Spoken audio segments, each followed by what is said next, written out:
All right, man, and wow, we are live, guys. We are live. Another Rebel Relics podcast, and here on the Rebel Relics podcast, the explosions are still going on. How you feeling, cameraman? Life is good. Yeah, life is good. Another good day in paradise. Another day, another dollar, man. Life Yes, is sir. good. Yes, sir. So, how would you explain our podcast, bro? Rebel Relics, you know? The voice of the people, man. You know what I mean? Here on this podcast, we speak to real interesting people from all around the world. And to my right, I have somebody from Norway, was it? Mm-hmm. From Norway. And yeah, introduce yourself. Yeah, my name is Sigrid. It's a real Norse Viking name that I got from my grandma. Yeah. And I am 25. 25. And I have been traveling for the last 4.5 months around the world, and I currently have no plans. And I'm just surrendering to whatever life comes with. And they say the best plan is no plan. Yeah. Exactly. And I'm testing out this life philosophy of just not planning anything, just seeing how it goes. Nice. And to my left, my friend, introduce yourself. So my name is Patrick, and I am from Canada, and I am 60 years old. Okay. Chronologically. However, I feel honestly like I'm in my mid-20s, and that I'm just kind of like finished that.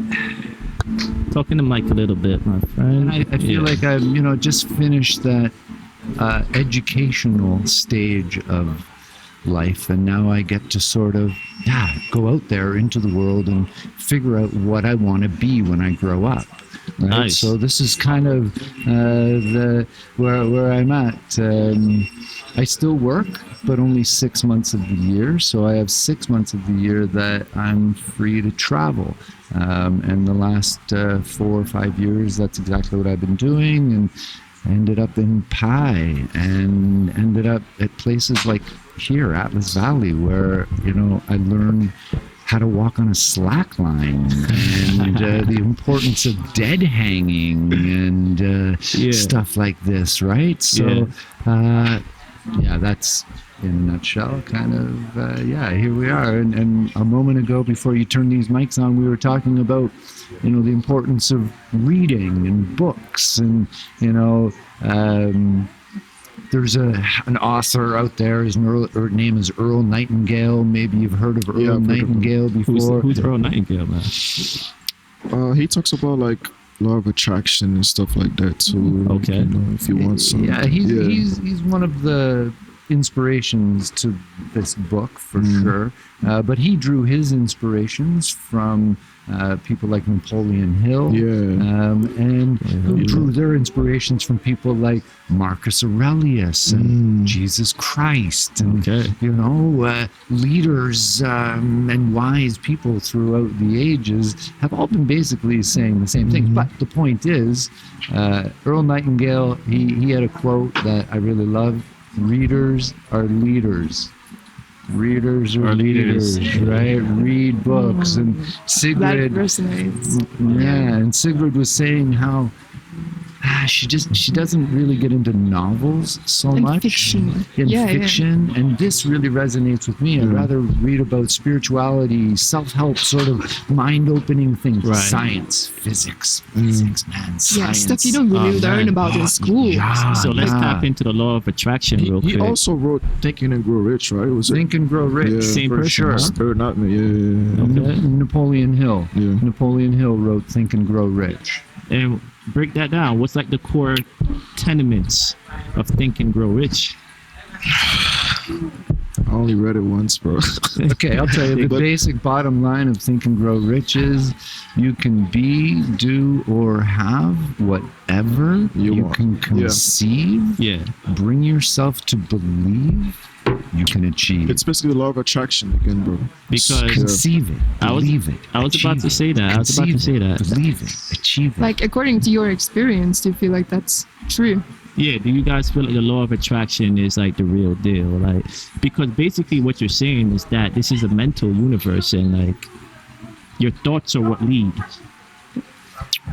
Your thoughts are what lead. Your thoughts are what create the existence. The way you think is how you perceive even the here and right now in the environment that you're in. How you perceive this experience and this interaction, whether it resonates with you, whether it turns you off. That's a very subjective, individual thing, right? It's about how you think. And you're going to get out of life what you plant into it, which is basically our thoughts are seeds. Yeah. And then we plant them seeds into the garden of life. Mm-hmm. And the garden of life, in my personal opinion, the soul of the universe has no consciousness, has no choice. It is just fertile energy that will grow whatever is planted into it. Period. It will grow poison as readily as it will grow food. Yo, yes, sir. Wisdom. Would you say you believe in the same thing? Do you believe in the law of attraction? Do you believe that, like, you know, planting mental seeds is how you attract or how you manifest whatever your ambition is? I do find, like, after my like death and rebirth episode with ayahuasca a couple of years ago, that opened my mind to the idea that, oh, I'm actually not living in this objective world. It's very subjective. You recognize the subjectivity. Yeah, and see so clearly, like, but only in retrospect, how I have created my life.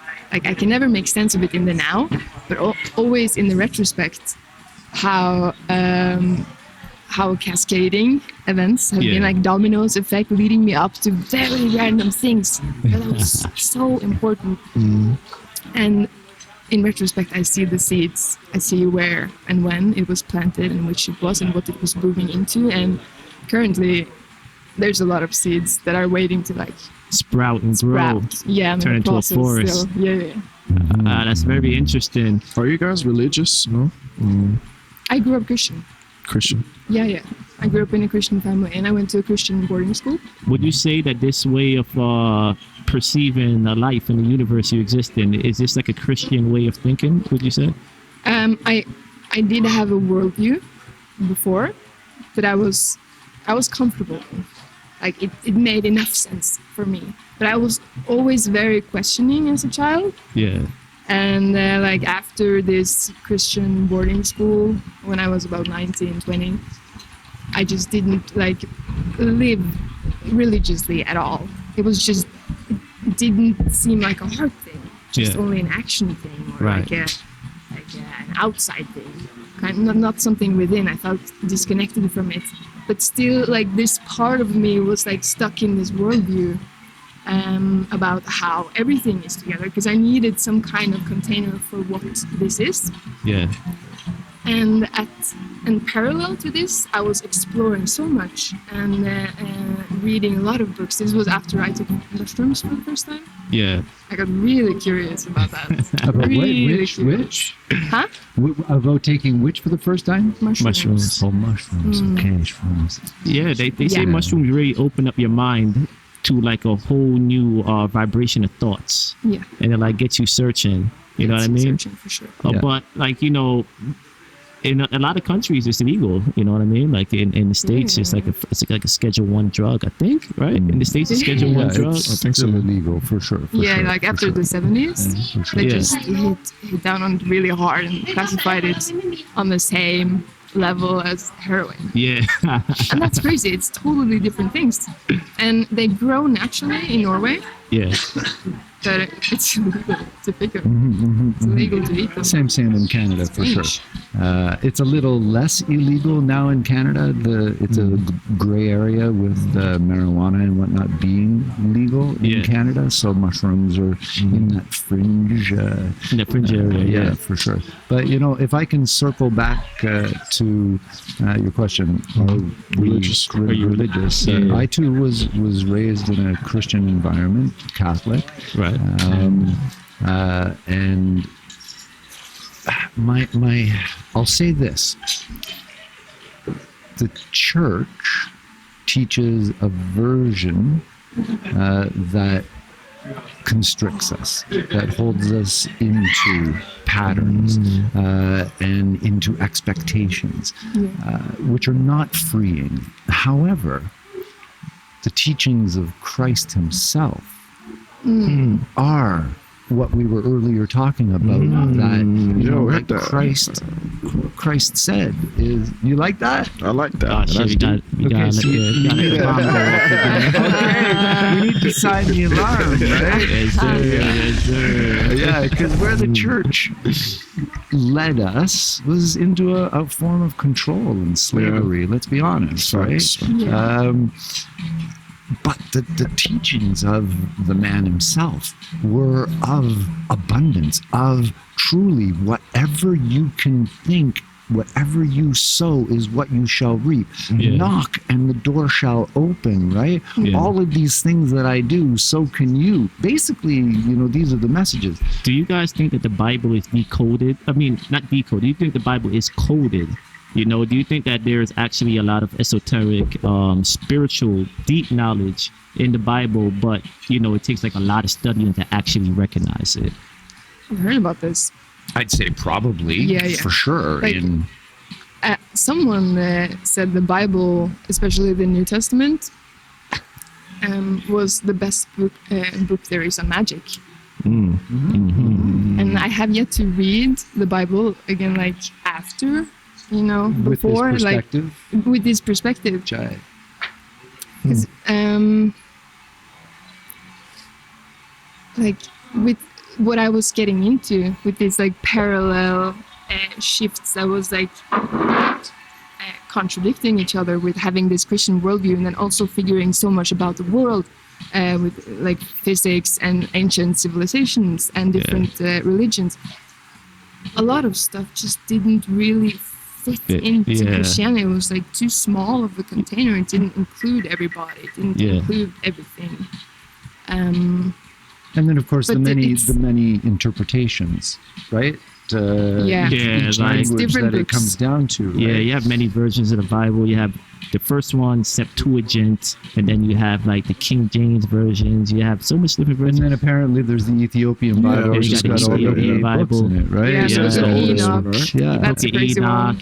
Crazy. That's a crazy fucking book. That's a crazy one. This is a crazy book. This is Book of Enoch, for sure. And it's different genres for these books as well. Some of them are just poetry. And I honestly, truly believe, though, they are books. They are creations of human beings interpreting what they experienced, what they saw, their inspirations, their intuitions, etc.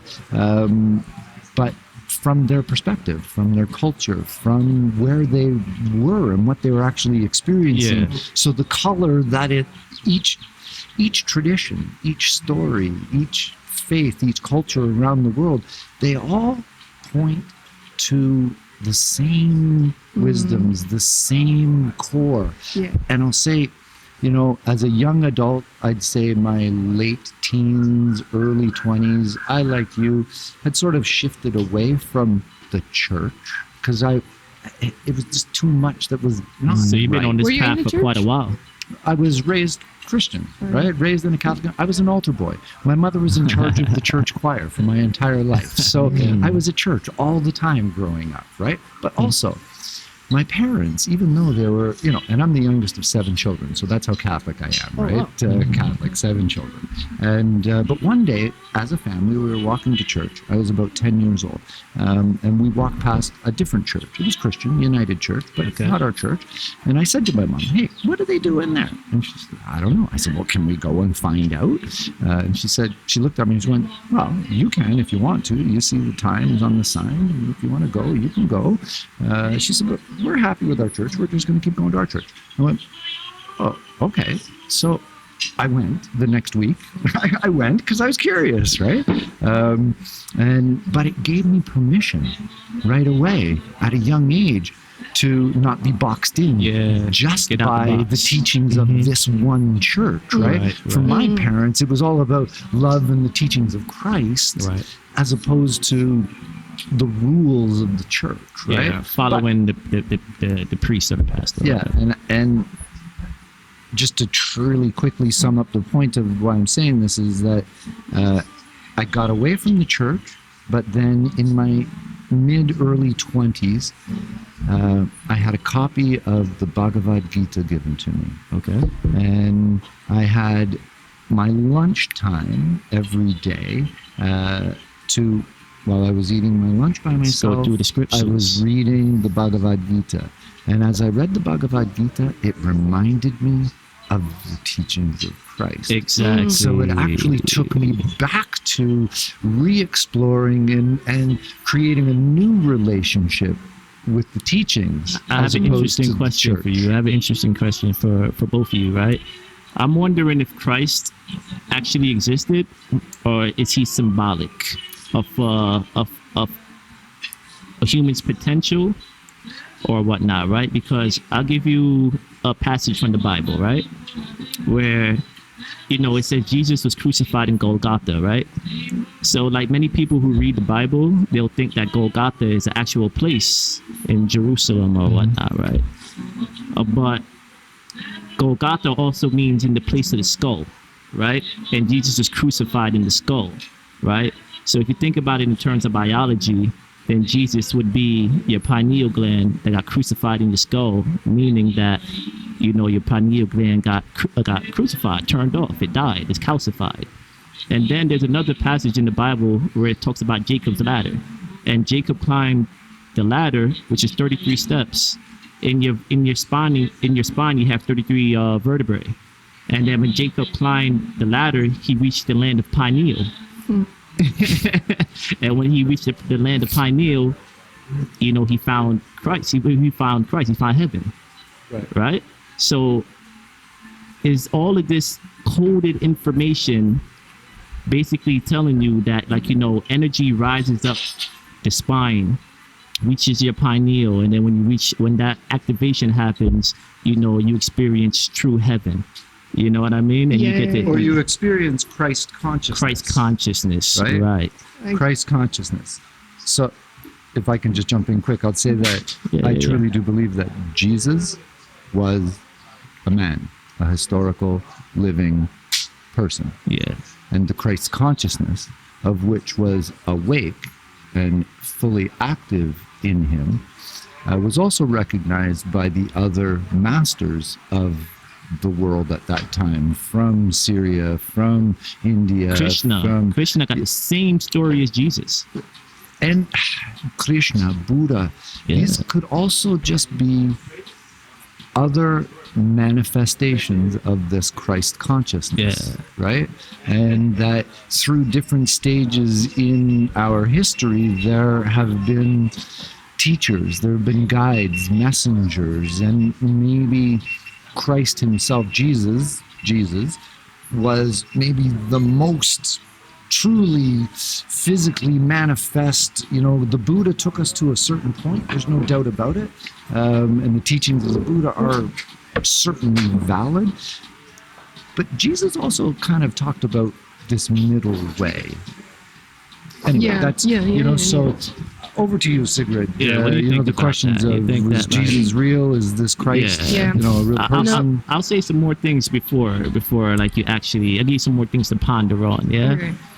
So Jesus had the same story as Krishna and someone else. I forgot who the other figure is.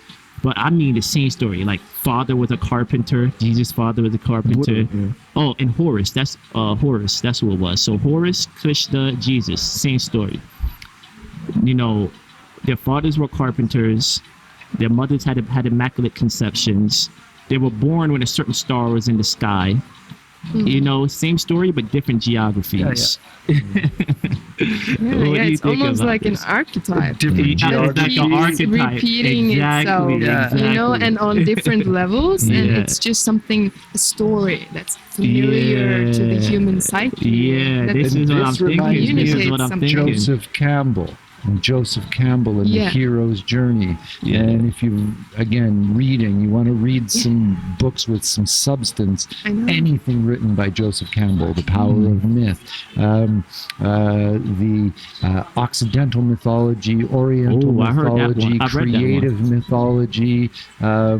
He's got 4 different books on all of the different levels of mythology and symbology throughout every culture, and real evidence of, you know, the sculptures, of the images, of the diagram, like the swastika, right? Which, you know, means a whole lot of really good things, but we know historically it was appropriated by taken out of context. Hitler and turned into something evil, unfortunately, right? But it was a symbol of prosperity and abundance, I think. Also, it's a symbol of also cosmic flow of energy. Cosmic flow, for sure. Yeah. Almost like an early yin yang. Yeah, it was an early yin yang, right? Like probably the most ancient yin yang kind of symbol. It must be in some kind of masculine way, like with the straight and angular shape, like opposed to the yin yang. The yin yang, the yin yang is like, I don't know, maybe it's both, you know, because like when you study the minds of like ancient peoples, they were like very much into balance. There was no masculine without a feminine. You know, there's no feminine without a masculine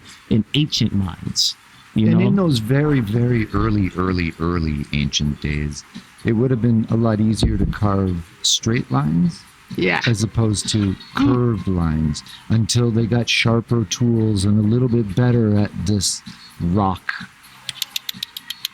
But I think I don't know. There's just so many structures carved into stone. That's that's a whole other story altogether, right? That's a whole topic. Let's go there. Let's take it there. Are we currently? Let's take it there. This is where you gotta take it, because we're going into a whole other realm, right? Like, are we humans version 3?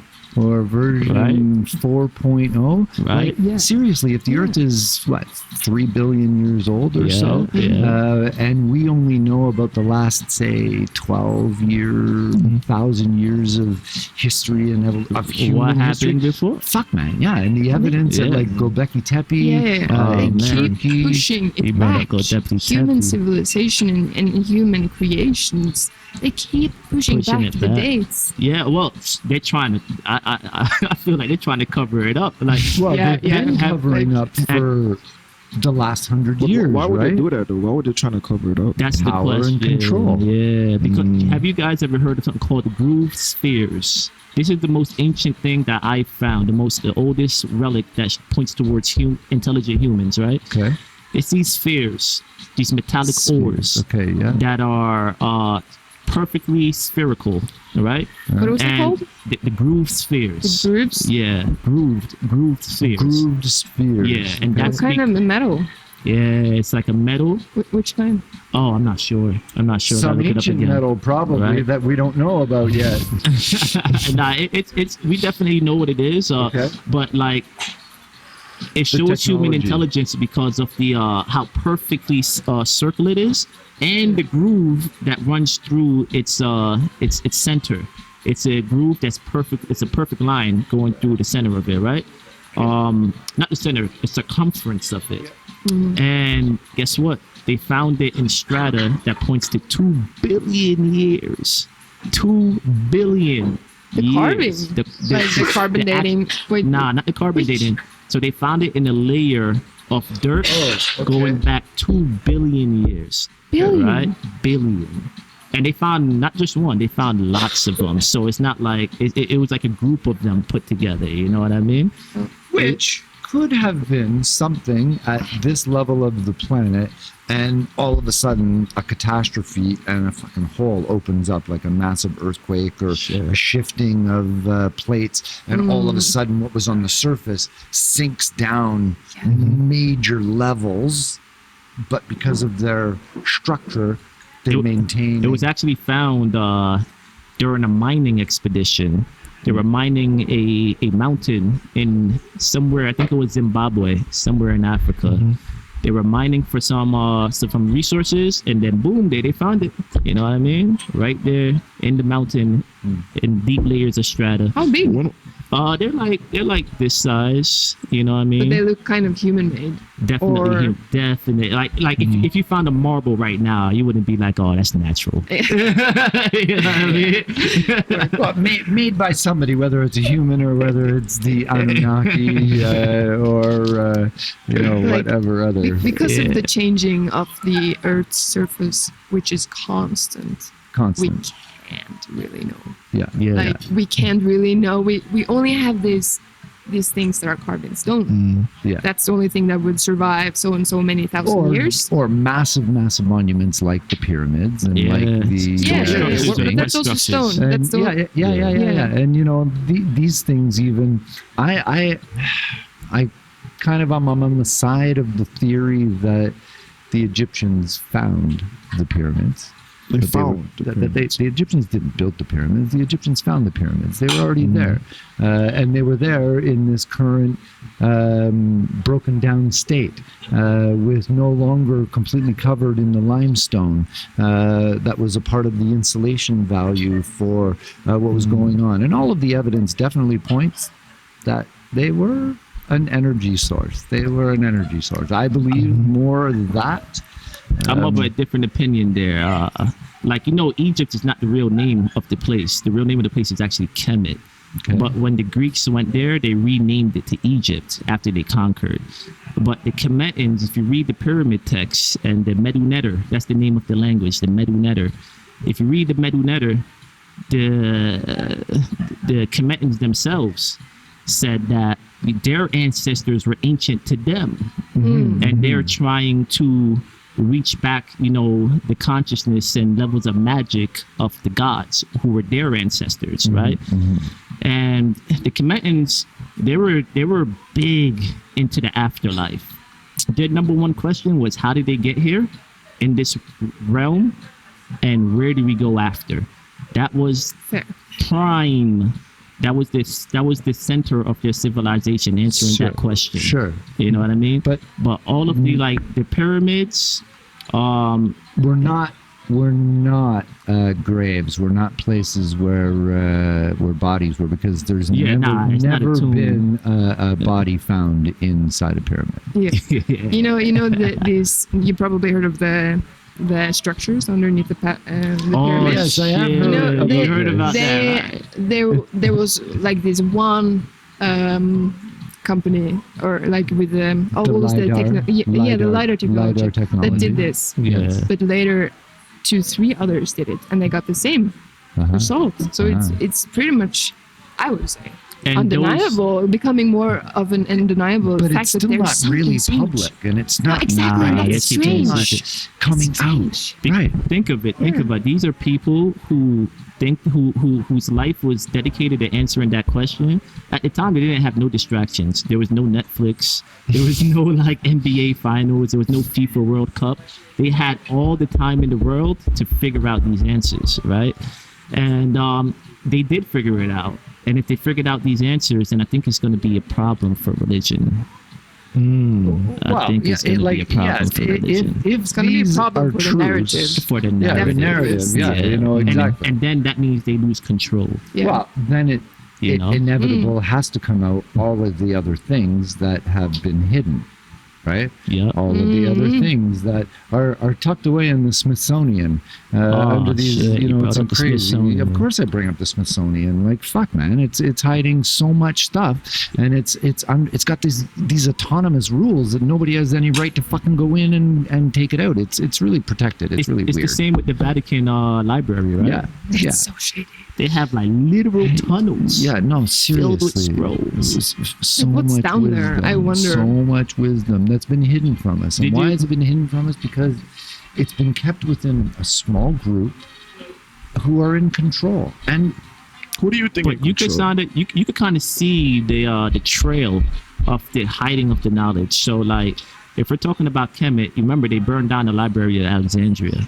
So, but before they burned it down, they studied all of the knowledge of the Kemetans that were there, and then had to remember it. Yeah, you know what I mean. Or they had the technology that they were able to code it into something, right? Like, who knows whether there was these Atlantean societies. Yeah. So it was like not lost knowledge to the public. No, I feel like it's exactly to the public, but not to them, because they have it. Because before they burned down like everything, they still kept many things, right? And when they kept these things, and it wasn't just Kemet, remember, the same thing happened in Teotihuacan, the same thing happened in Peru, the same thing happened all over the world, where there was a quest to go to these indigenous civilizations, learn the knowledge, and then take away the magic, take away the scrolls, and then introduce, missionary work, introduce, Christianity, slavery and all these things, right? And, yeah. So it's like infiltrate, break it down, steal, break it down, and then when add a new narrative. Yeah, exactly. But when they stole it, they didn't just they stole it. they brought it to those libraries, and they have it to this day.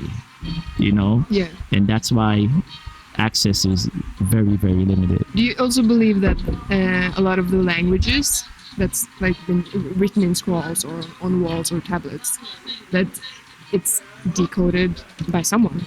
Yeah, I'm still kind of like skeptical of the decoding of the Medu Neter, because that's the pyramid text. Because they use the Rosetta Stone for that one. With AI technology, it's not going to be long before it is decoded.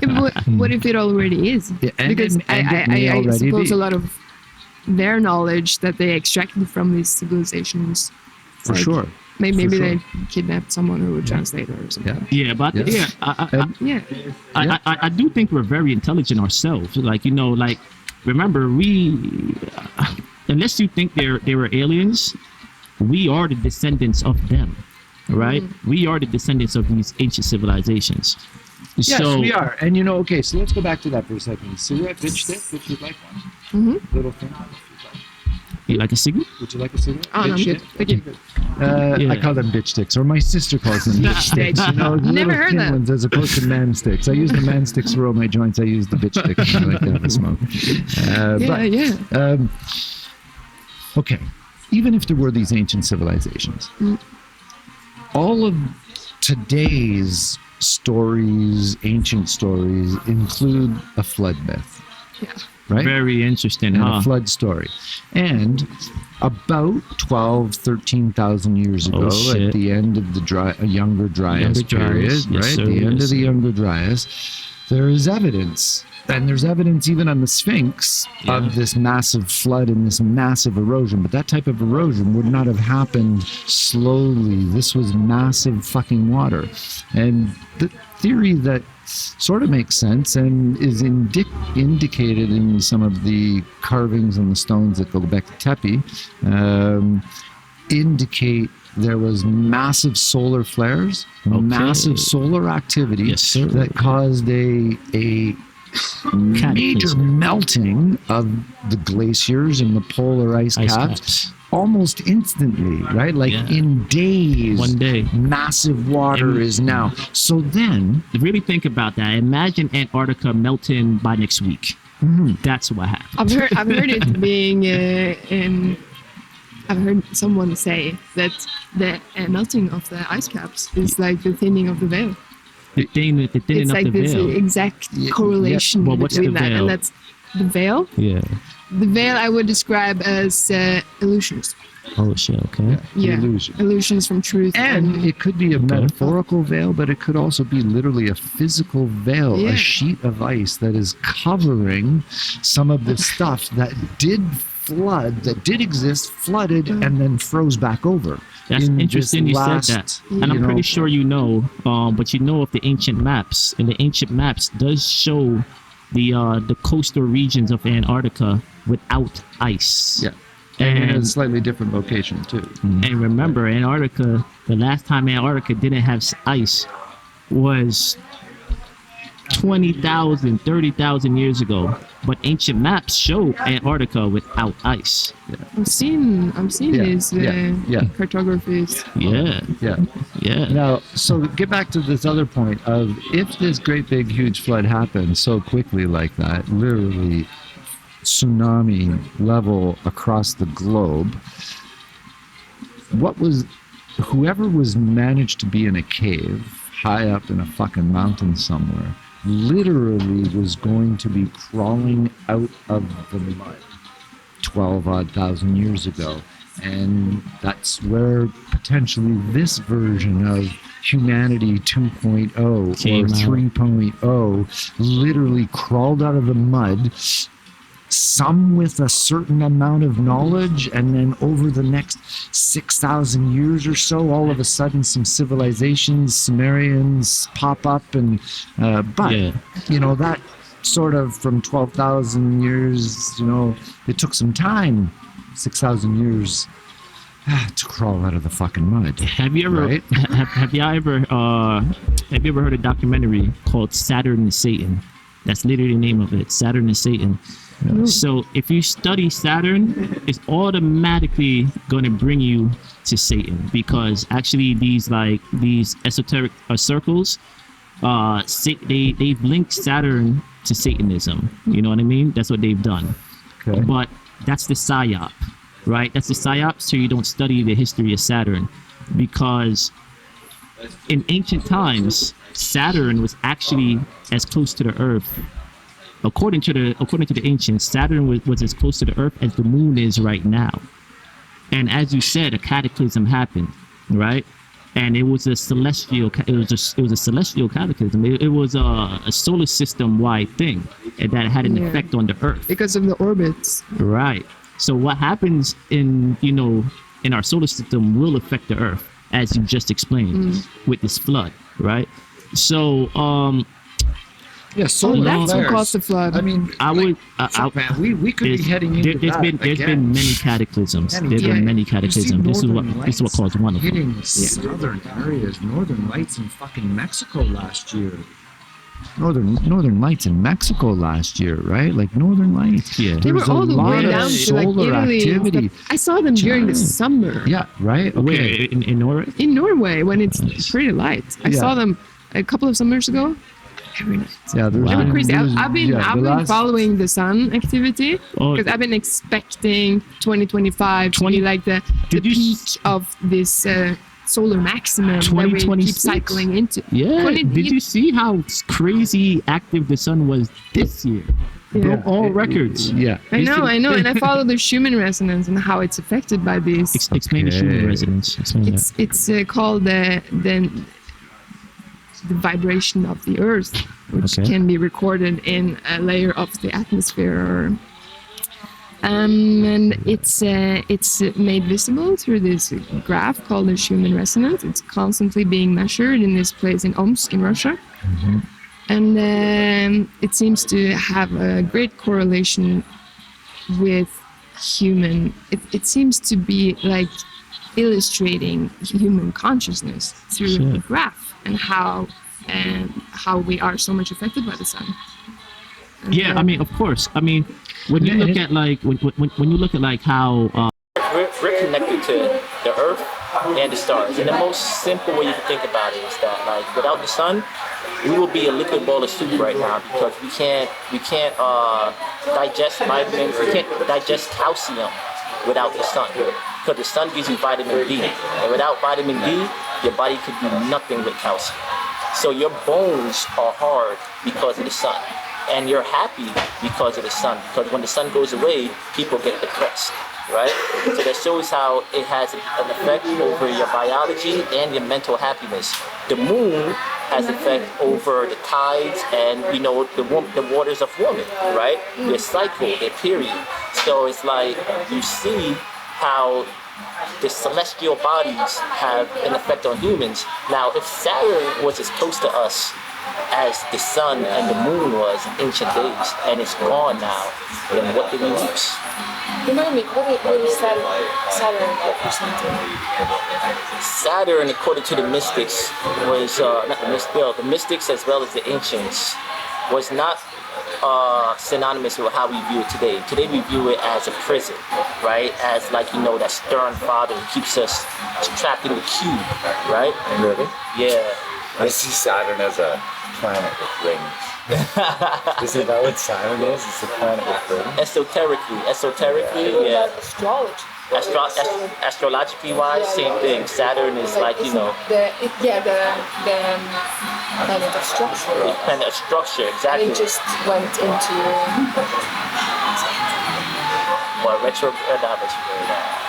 something that was not sure. New organizational structure. I like the story. Which we are seeing. We are definitely seeing that. Right? Well, actually, I got a different opinion on that, but we'll get to that as well. But so Saturn though was seen as that planet that gave us our spiritual abilities, astral projection, telekinesis, telepathy, right? And then when it made its way, whatever happened out there, when it shifted out there, humans lost that ability to do these things. Or maybe we didn't lose them completely. Maybe it's just a harder to tap into this frequency. Think your veil. Right? The veil, and then you mentioned the Schumann resonance, which brings me back to kind of almost like the fundamental of the fact that on the quantum level, everything is just fucking energy, and it is vibrating. And where there is vibration, there is tone. And all of the mystics and all of the stories also talk about this harmony, the harmony of the spheres, right? And keeping in the right tunes and balances. And so, right at the very base, when this universe exploded out from pure consciousness, combining pure energy, because that's how I see the universe becoming, was consciousness grabbing little bits of original pure energy, bringing them together to see what happened, and the result was this explosion. And this explosion released this pure energy into potential physical energy. And it released this pure consciousness into potential integrated consciousness. And that pure energy is the soul of the universe, is the soil of the universe. I also refer to it as the vibrational energy. Because that energy, that pure energy, which in and of itself is empty, like the Buddha talks of. It's this void of emptiness. But from within that, all is possible.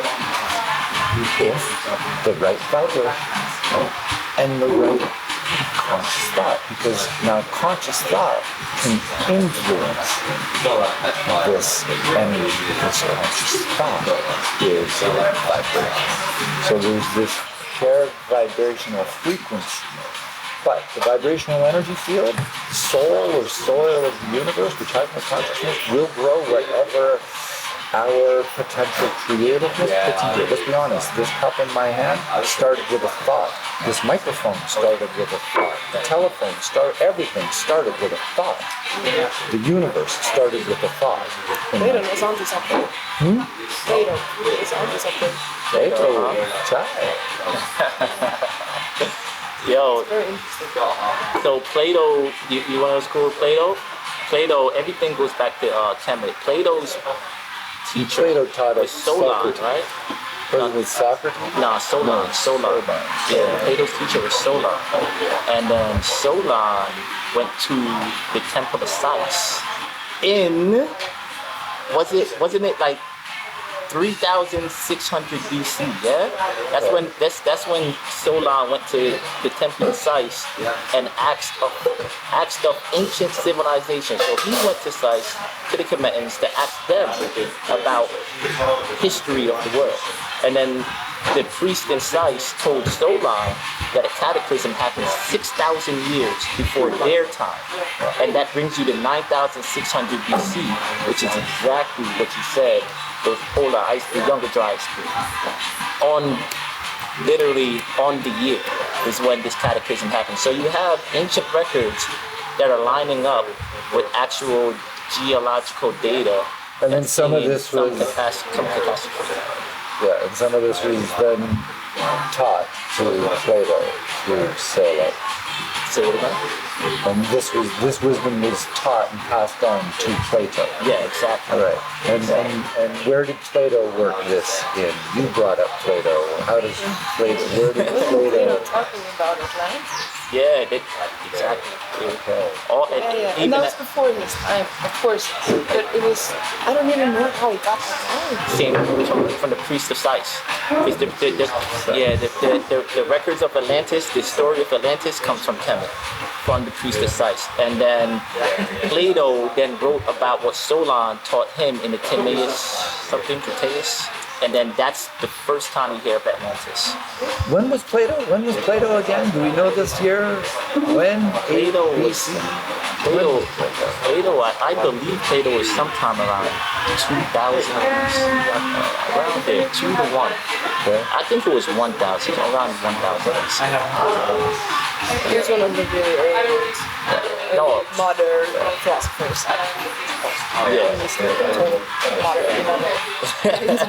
That's the context. Yeah.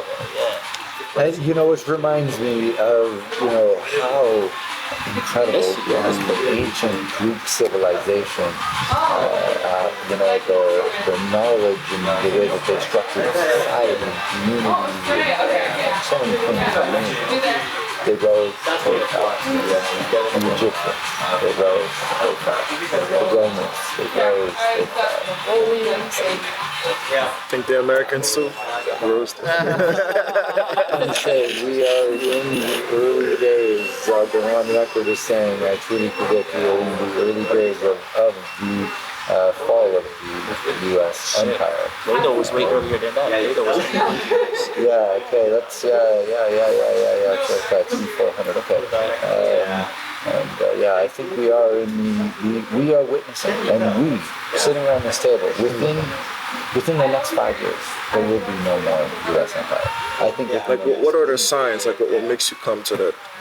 I mean, you got revelations taking place right now. Basically. I'll tell you that I think the signs are geopolitically and everything else. Donald Trump is, unfortunately, done more in the last year to dismantle the credibility of the United States, of its nation, of its policy, of its reliability, of its trustability, and has created situations that have caused so much division within the country itself. That even more, how can you trust this country? Now, the big thing that the U.S. has had going for it is the monetary system. The monetary system for the last 100 years or so has been based on the U.S. dollar. They still hold this power. However, again, with cryptocurrencies, more and more, digital ID and online banking, it's just a matter of time, a very, very, very short time. There is going to be an agreement globally that there's going to be a new currency standard. And you don't... I hope you pay attention. No, you don't think the CIA made crypto, Bitcoin? Of course. So maybe, that's just maybe them not. thinking But ahead. maybe not. But every other country now is developing this technology, and if the blockchain truly is this unequivocally equal, balanced field that can, without really influence, if that's the technology that is going to allow a level playing field, I think it's just a matter of time, a very short time. So check this out. I have a very similar. It's not my idea. It's just I feel that this is coming, right? I see it's happening. It's coming. It's the same perspective. The gold. Like, So check this out. like aren't there a position of the gold, US? silver. Yeah, like they're trying to make that the new global currency. Oh no, instead of dollars. oh no, that's not what they're doing. Well, Okay, so it's like. But if you've seen any of the news or you know anything, a lot of gold, a lot of countries are claiming their gold, right? So they used to have paper that said that they had, access. They're now cashing them in, saying now we want our physical gold, right? So they're pulling out of the U.S. gold reserves when they've bought gold bonds. These countries like France is saying, okay, we want all that gold, physical gold now. We don't want the paper anymore. We want fucking physical gold. Countries are hoarding their gold. Countries are taking their minerals. Gold is still going to be some sort of a standard somehow, but how they figure out a system and how they figure out a system to make it easy for idiots like me. That don't tell me I have to have hot storage and cold storage. Don't tell me I have to remember this fucking 16-word passphrase to get into my goddamn account, right? You know what he's talking about? Yeah, I don't do any crypto. I don't have any of that because I looked into it and it's like, are you kidding me? I got a hot storage, cold storage. No. They gotta make it so simple, just like concurrent online banking. You're not gonna need And to just know. roll all of my dollars into this new system, this new standard. Which is incorrect.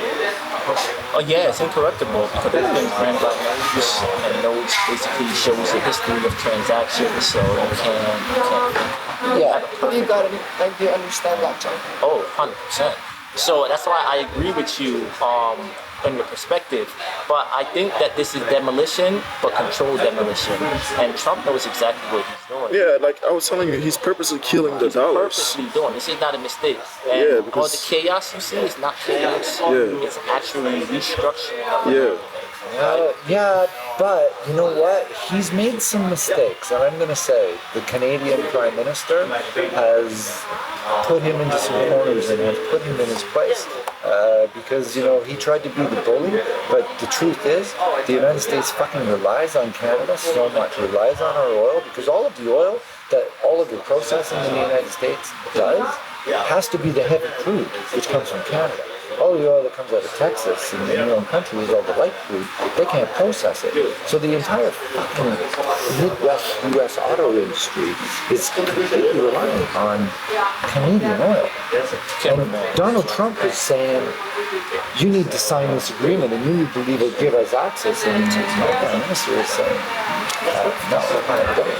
And then going back and renegotiating the trade agreement. Even little things like French fry. All of the fucking fast food that all use these French fries. They all come from Canada. And it wasn't too long ago. Yeah. Wait, with The French fries, potatoes. So many potatoes come from Prince Edward Island. Almost all of the Midwest U.S. Fast food restaurant potatoes, French fries come from Canada. Because of some of the bully tactics that Donald Trump is trying to play with Canada, they stopped shipment until the contract could be renegotiated, and there was like days where all of these restaurants no French fries. Hold on. So small things, but big things too. But hold on. Tell me if you guys agree with this on how I see things, right? Because I feel like even the Prime Minister of Canada I feel like the world's a stage and this is all in play. And we emotionally think these things are real, right? And like the trade war between the United States and America is a real thing. But I think that they do things purposely in order to put together the system that you just mentioned, right? But none of it's real. And behind closed doors, in the public, they argue, and they create a big show, and it's on the news. But behind closed door, they're drinking beer and popping champagne together because they exist in secret societies. They exist in, Yes, to a certain degree, but this stuff definitely does have a very real effect on. Oh yeah, it has a real effect. Us on the ground. Yeah, the effect is real. But I'm gonna say also, like, I think many of the blunders and many of the things that have happened to dismantle the credibility of the United States and through Donald Trump, I think is partially why Iran is happening right now. He needs a fucking distraction. He needs a distraction away from a lot of these other things. And at the same time, so does Benjamin Netanyahu need a distraction. He's also inches away from being in fucking prison, right? He's just trying to hold on to power. So the one conflict is now over. Another new conflict? Sure, with my big brother, fucking Donald Trump? No, Yeah. And I think right now it's desperation. So maybe there is a plan, maybe there is some intelligence plan, but I think right now they're in desperation mode. I think they're in reaction mode. Let me break it down. So it's like, you just spoke about crypto and blockchain, right? So this whole thing that's going on between Iran, is it real? It is real. Bombs are dropping. People are dying. Shit's blowing up. Right. But this is the thing, human lives is not a concern for them. Well, of course it's not. So like, when you see those bombs drop, it doesn't make, it doesn't make the situation not theater. It's still theater. It's just that in their theater, they don't care if people struggling, who lives or who dies. But it's still theater, right? And this is the thing. What they're doing is that, like, after this whole thing is settled, right, they're going to come to an agreement where countries can now freely buy oil with their own currencies. And when they're able to do that, we're going to use a blockchain protocol to basically make that happen. Transaction. Yeah, right? To make those transactions happen. But that's why they're destabilizing oil right now and whatnot, so they can put together this new system, right? And when this new system is here, then what you're going to see is basically total, no more privacy. But don't you also have assets, and then gold now, gold and silver is going to be what gives these cryptos, these protocols value, right? So I speculate they're going to revalue gold, they're going to revalue silver, and it's going to be the underpin of the new digital currency. Everything is getting tokenized. And everything, so gold is getting tokenized. Right now, stocks is getting tokenized. I don't know if oil necessarily should be a part of this exact conversation in the same narrative. I think oil is a different issue altogether.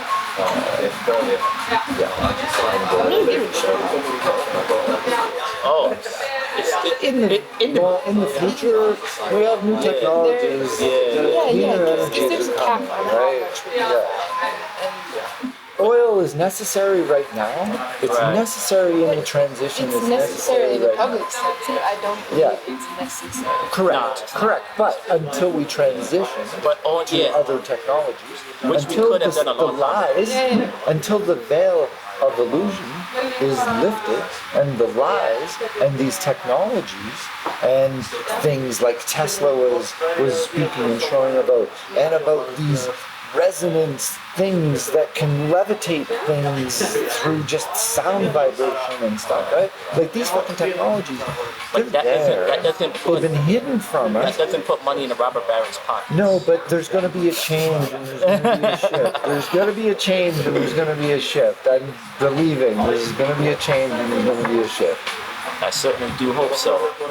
Do you guys think that AI is beneficial to our freedom, or is it like another boot on our necks? Double-edged sword. I think it's both.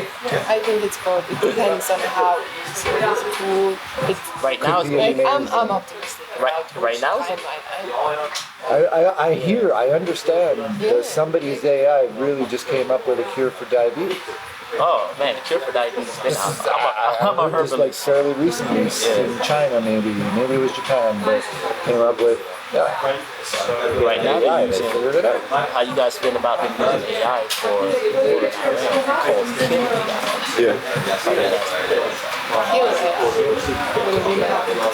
AI is being used by drones. Drones are taken out specifically to kill. Yeah, I think it's horrific. I think it's horrific, but it's war. Terminator shooting. Any kind of war. It's being used right now. War is horrific. What is it? Claude. War is so Claude. AI Claude. What's camera? What company make Anthropic, right? Anthropic. Yeah, Anthropic I think is a good guys. Anthropic is fun. They're also using Palantir as well, I think. And Palantir. Both. What? Anthropic and Palantir. No, they've been using Palantir. Yeah. Anthropic just got in the game. And then go ahead. What are you going to say about Anthropic? Anthropic is being used as to find targets and kill targets. So is Palantir. Maybe, possibly, but I know Anthropic holds the plug on the CIA. Yeah, and that's why using their tool to be able to surveil the fucking common person. Exactly. So heads up or thumbs up to. Okay, last question. Right, we only got 2 minutes. We only got 2 minutes, guys. Yeah, last question. Do you guys believe in hell and heaven? We believe in heaven and hell. I believe that it exists on Earth simultaneously. Like, Earth is such a place of different experiences. There's so many different experiences. And then, it's so nice. I do believe. And I do believe that in the afterlife, it is whatever, it's much more expandable, like whatever you want to experience than in the physical material. I do believe this world to be so diverse and these different experiences, and people get to experience different things depending on what they want to experience and what they could benefit from those experiences in terms of that's what I believe. What about you, guys? I'd say heaven and hell, they exist as much as our subjective approach and perspective allows them to exist, both on Earth, we create our own heaven and hell, again, like how we think and how we perceive. Like when you die, where do you go? And I do believe in reincarnation, and I believe in our karmic energy, and I believe that the energy that we put out in this life has an effect on how our energy moves and transitions out of this life through the fairy mists, as I like to call them, and then back into the dance, which puts us back into another grade, right, of school, another year or another life. If you guys want to see part 2, you can just the 100 likes.